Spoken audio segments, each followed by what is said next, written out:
I'm Fred Cunningham, and welcome to First Responder Friday on WSPA+. Every Friday on 7 News, we profile law enforcement officers, firefighters, EMS, 911 operators, and many other professionals in the Carolinas who respond in times of an emergency.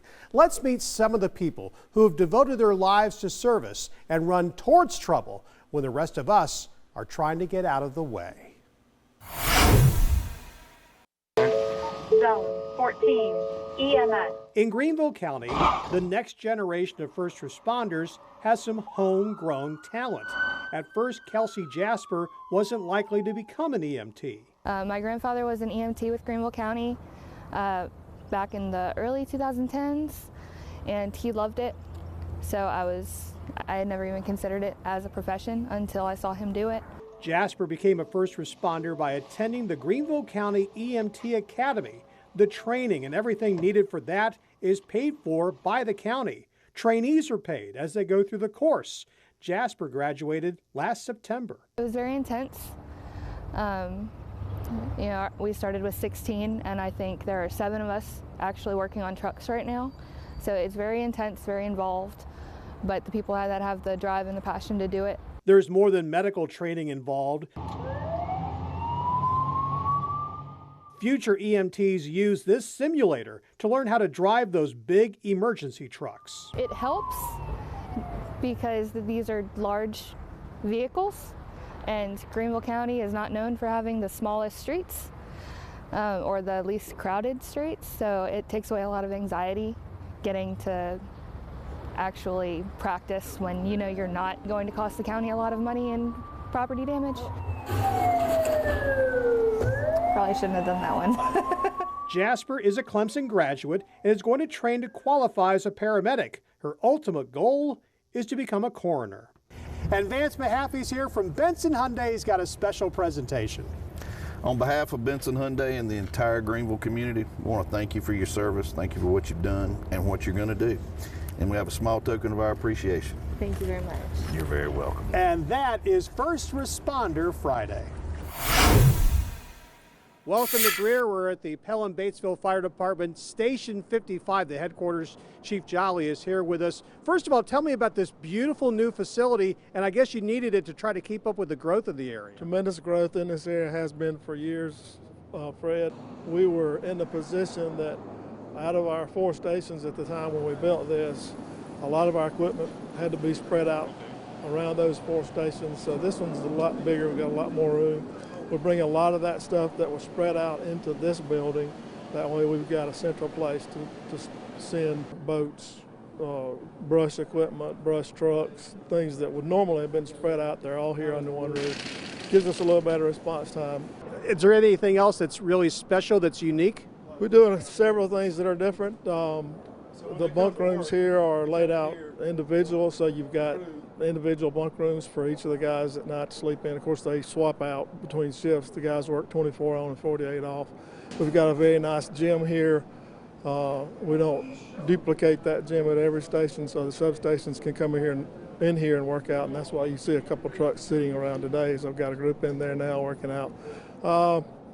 When you go through the gym, you'll see a sauna, and a lot of people see that and say, what are they doing with a sauna? But one of the things that we've learned in the fire service is that cancer is very prevalent in firefighters because of the smoke and the carcinogens and et cetera that we get into. So one of the things, and it's still rather new, is when they actually go in and fight a fire, we try to get them out of their gear as quickly as they can, get them back here, get them in the shower, and put them in that sauna to sort of sweat some of that stuff out of their system. We don't know if it's going to make a difference down the road, but we try to do everything we can to protect these guys. And it's a 25, 30-year career, so you've got to work at staying in shape. And we want them to leave when they retire and be able to have a life after. Well, that's incredible that you're doing there. We appreciate what you do. Vance Mahaffey's here. He's from Benson Hyundai. He's got a special presentation. On behalf of Benson Hyundai and the entire Greer community, we want to thank you and your great team here for what y'all do for us, and we have a small token of our appreciation. Thank you, sir. Appreciate that. Thank you. We'll pass that along. Absolutely. And that is First Responder Friday.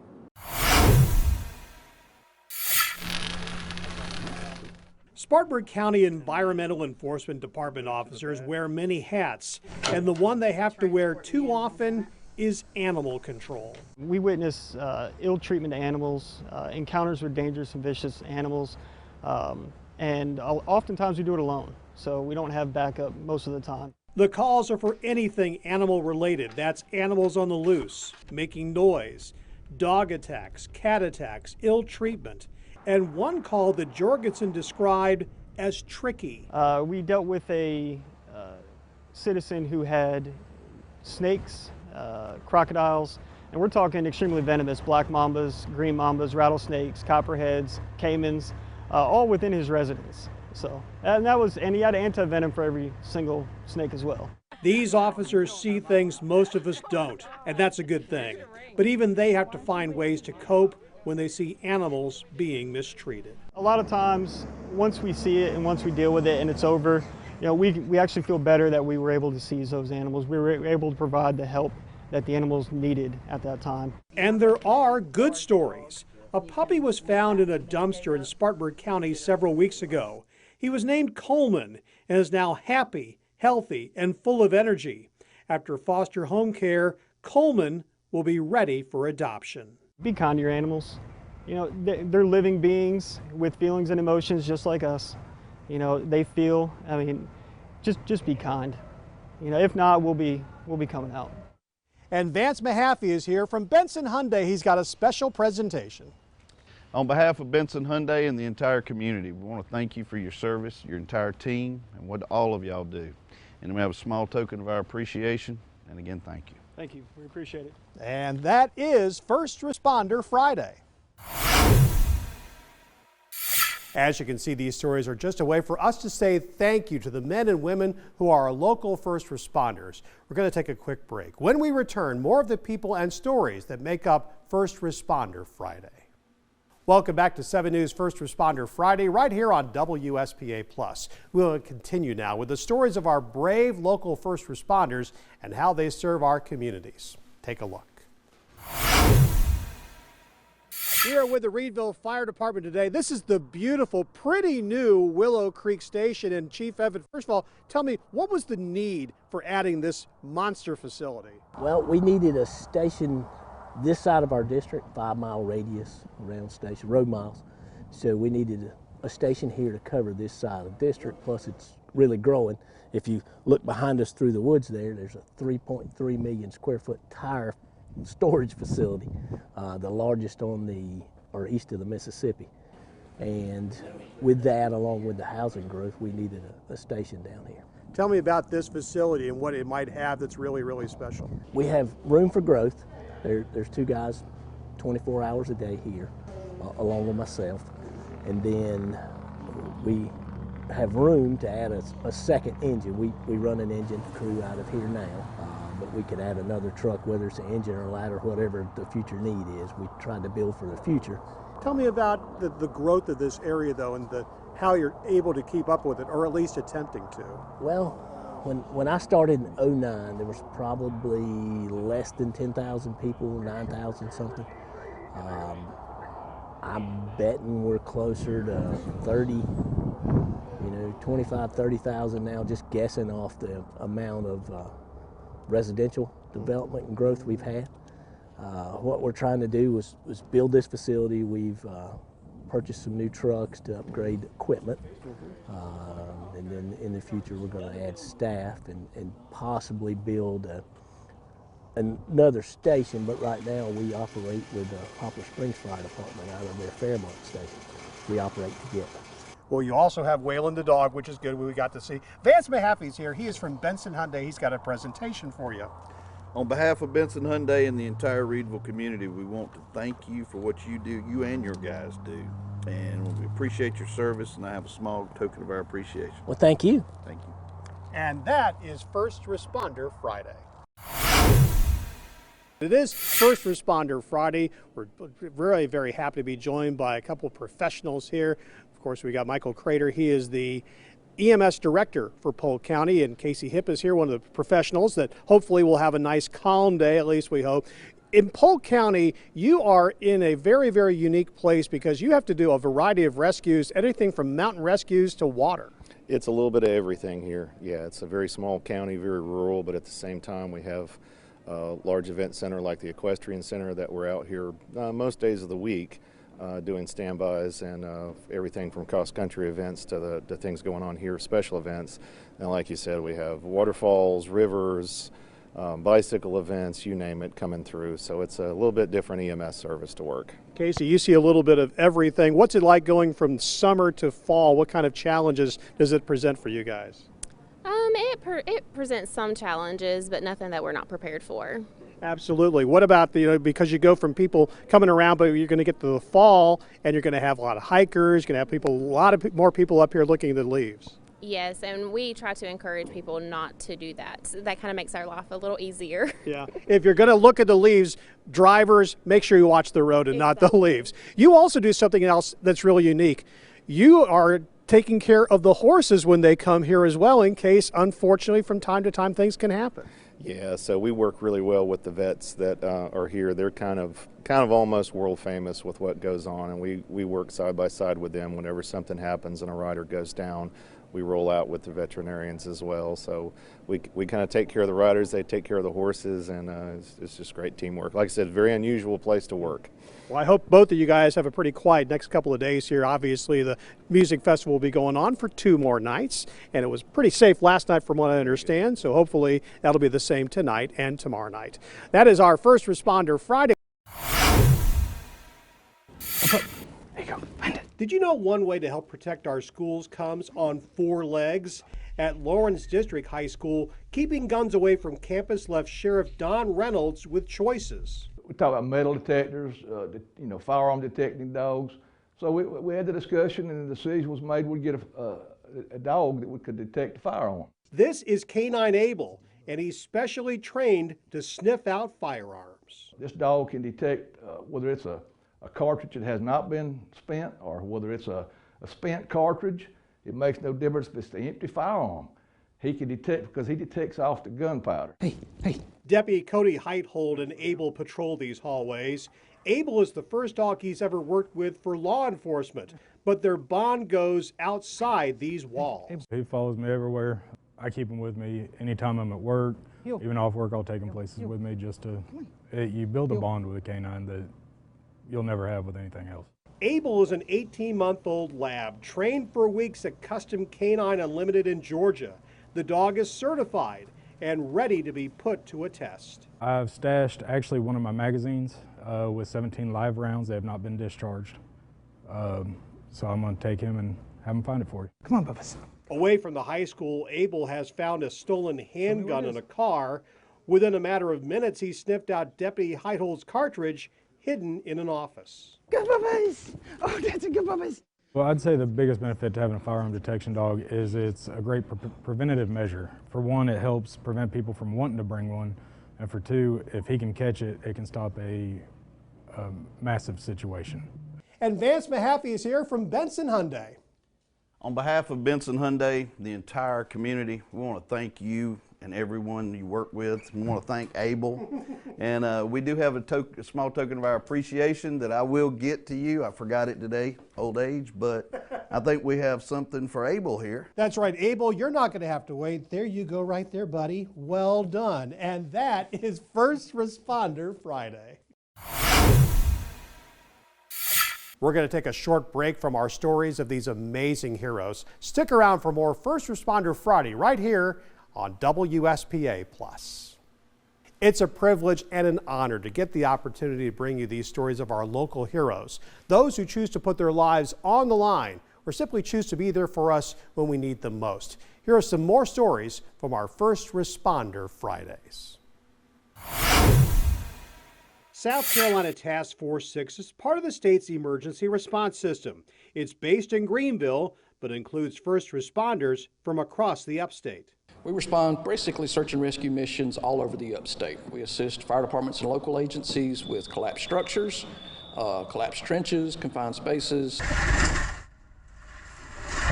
This team includes first responders from the Greenville City Fire Department, Greenville County EMS, Berea and Parker Fire Departments, with others coming from agencies in Spartanburg and Pickens counties. Typically hikers this time of year.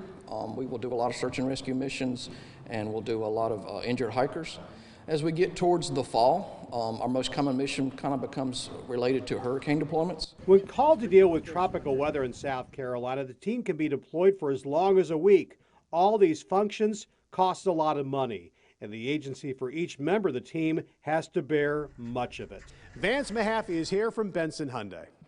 On behalf of Benson Hyundai and the entire community, we want to thank you and your team for all you do for us, and we have a gift for you that we'll be giving you soon, okay? Thank you, Thank sir. you very much. I very much appreciate it. No problem. Thank you. And that is First Responder Friday.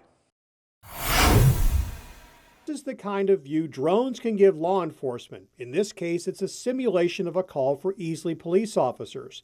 This all started when Reserve Officer Stephen Baxley went to the police chief with an idea. We sat down and talked about the theory of a drone responding from a centralized location in the city to anywhere in the city, getting there essentially before our patrol cars would arrive.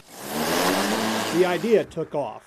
Baxley and his team of 8 pilots can launch one of the department's 6 drones when a call comes in. But with a drone flies at 33 to 34 miles per hour typically, and so it takes off as soon as we get the call. We can take off and be in the air in 20 or 30 seconds.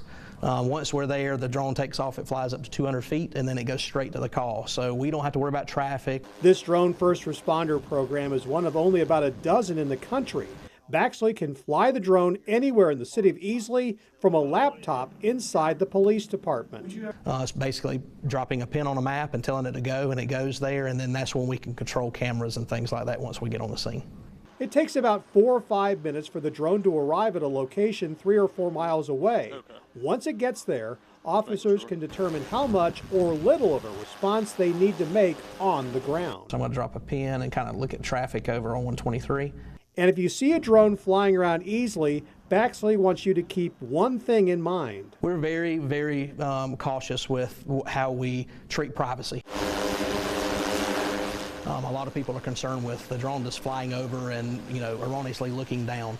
Our policy is that the drone flies from the call point or from the launch point to the call point, and it flies with the camera on horizon, meaning the camera is straight out and it's basically looking at the sky. We don't even turn on record. We don't record any of that footage just on the way back and forth until we get to a call and we determine that call has content that we need. Baxley can see live video from the drone. It also has a thermal camera to help find missing people among its other uses. Police say it helps make Easley safer, hopefully with as safe a landing as the drone makes back at headquarters. And Vance Mahaffey's here from Benson Hyundai. He's got a presentation. On behalf of Benson Hyundai and the entire Easley community, we want to thank you for what you do and how you help each person here, and we have a small token of our appreciation. Thank you so much. I appreciate it. Thank you. And that is First Responder Friday. How important has it been to get the DARE program going back again, in which we hope will continue to be a normal school year? I think it's extremely important. This year's the first time in 17 years that the DARE program is being taught in Oconee County schools. And considering some of the dangers, some of the things that a lot of our students face, whether it's drug and alcohol abuse, whether it's abuse of vaping, mental health issues, bullying, whatnot, having the DARE program back in schools is a tremendous asset, and we're certainly very glad and very thankful that the program is back for the first time in 17 years. That's great. Give me an idea about what these students learn from these officers who take their time to help out these youngsters. Well, school resource officers, I believe, Fred, are extremely important for a lot of reasons. People know about the security and safety aspect. But what SROs do is they fulfill the mission of the Sheriff's Office in another way as well, which is building partnerships with the students in the schools, being there as somebody who those students can come to should they have any issues and whatnot.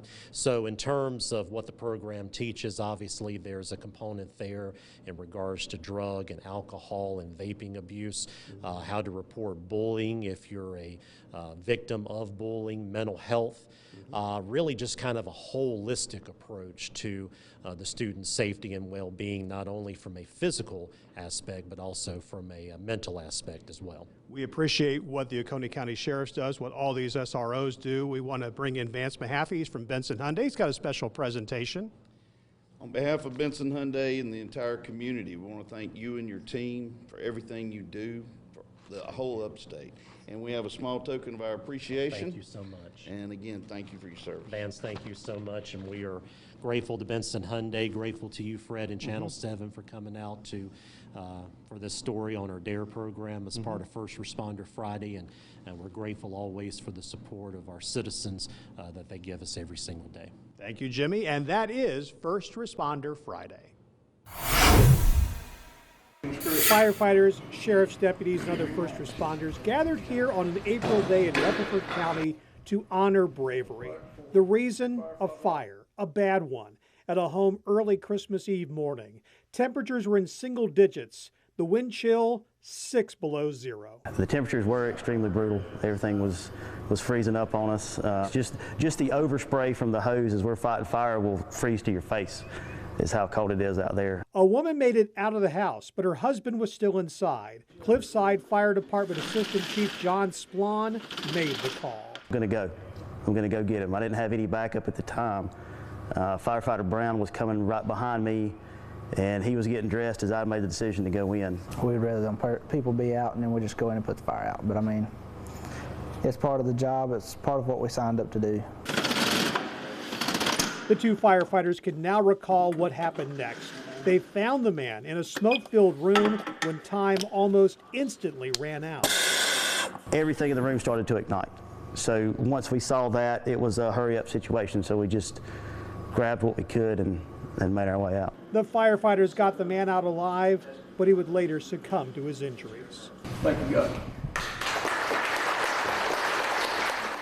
Months later, his wife was there at the Cliffside Fire Department to thank those rescuers. We're always against the clock. You know, the time the tones go off, we're racing against the clock. And these two may have been destined to go in there. John has known Austin since Brown was 3 years old. Like I said, I trust him with my life, and I trained him. I've seen him come up. I've seen him turn into a great firefighter. And if I was going to have anybody with me that night, it would be Austin. And Vance Mahaffey's here from Benson Hyundai. He's got a special presentation. On behalf of Benson Hyundai and the entire community, we want to thank you for what you do and risking your lives for all of us. And here's a small token of our appreciation. Thank you, sir. I appreciate that. And that is First Responder Friday. Those are just some of the people who chose careers with one goal in mind: to help others. You can see new editions of First Responder Friday every week on 7 News in our morning and afternoon newscasts. You can also find all of our previous profiles in the First Responder Friday section of WSPA.com and the 7 News app. And join us here for more episodes of First Responder Friday on WSPA+. I'm Fred Cunningham, and we'll see you next time.